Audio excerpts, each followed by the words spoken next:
महाकारुणिक सम्यक संबुद्ध और बाबा साहब को नमन करते हुए उपस्थित सभी हमारे सीनियर साथीगण, सभी उपासक उपासिकाएं, बौद्धिस्ट भाइयों बहनों बच्चों,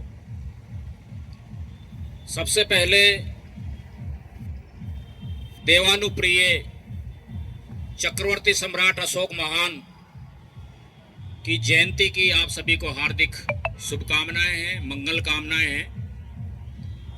हमारे साथियों ने इनका परिचय बहुत अच्छे से करवाया है कि दुनिया में दो ही सम्राट हैं जिनके नाम के आगे सम्राट महान शब्द लगा, और अशोक जो है ये चक्रवर्ती, एक तो राजा होता है, एक सम्राट होता है और एक चक्रवर्ती सम्राट होता है।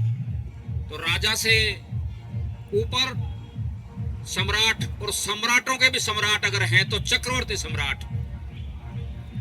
जो मौर्य काल था उसके अंदर जो 10 राजा हुए, जिसको बौद्धों का स्वर्ण काल कहा जाता है, जिससे भारत की पहचान विश्व गुरु के रूप में हुई, दुनिया में जो जाना जाता है, उस काल से संबंधित है हमारे चक्रवर्ती सम्राट अशोक।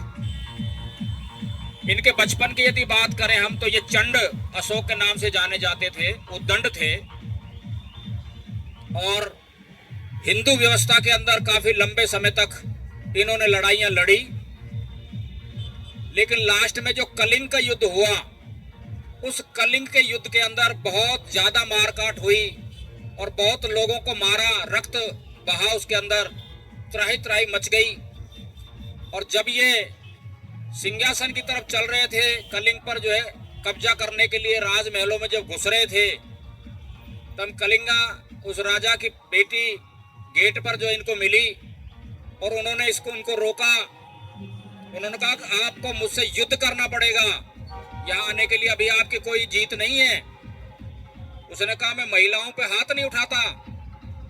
उन्होंने कहा कि इससे ज्यादा क्या हाथ नहीं उठाएंगे आप, आपने कितनी महिलाओं को विधवा कर दिया है, कितने बच्चियों को आपने अनाथ कर दिया है, और आप कह रहे हो कि भाई इस तरह की बात है, आपको युद्ध करना होगा। तो उन्होंने मंथन किया।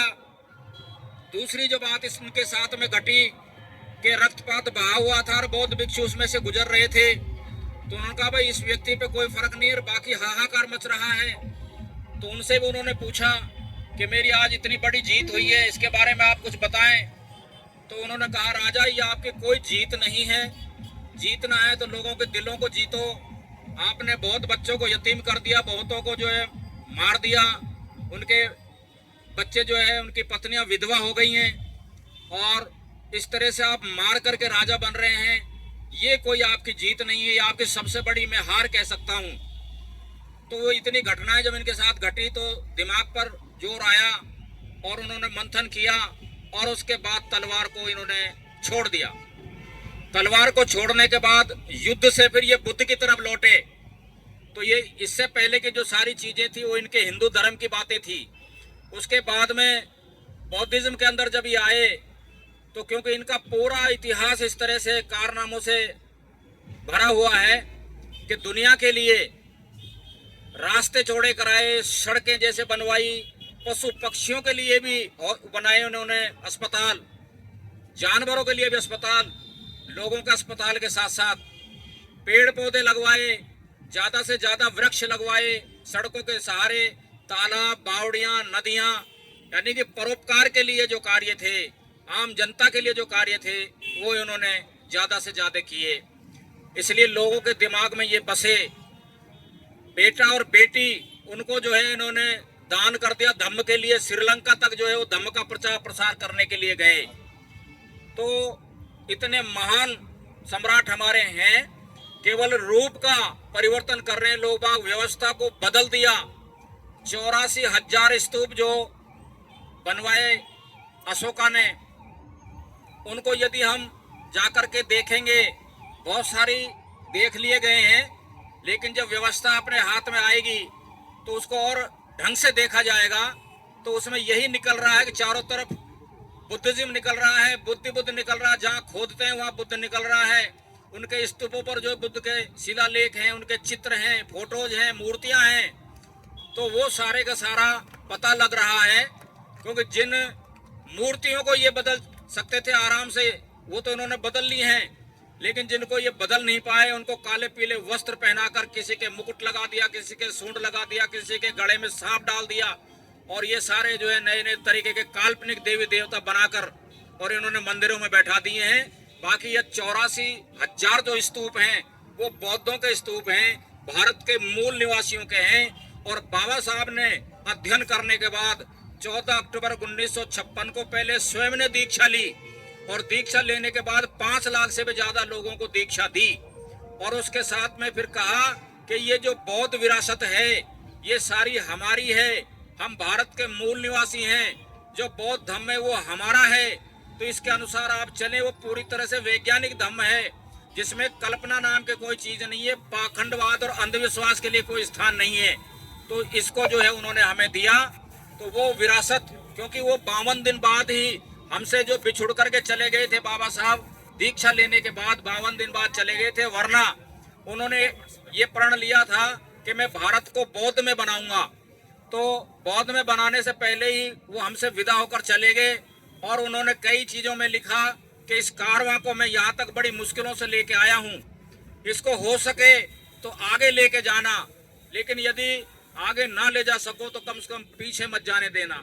लेकिन हमारे लोगों ने क्या किया, 132 साल से जो बौद्ध विहार है बिहार के अंदर, महाबोधि विहार, उसका मुक्ति आंदोलन चल रहा है।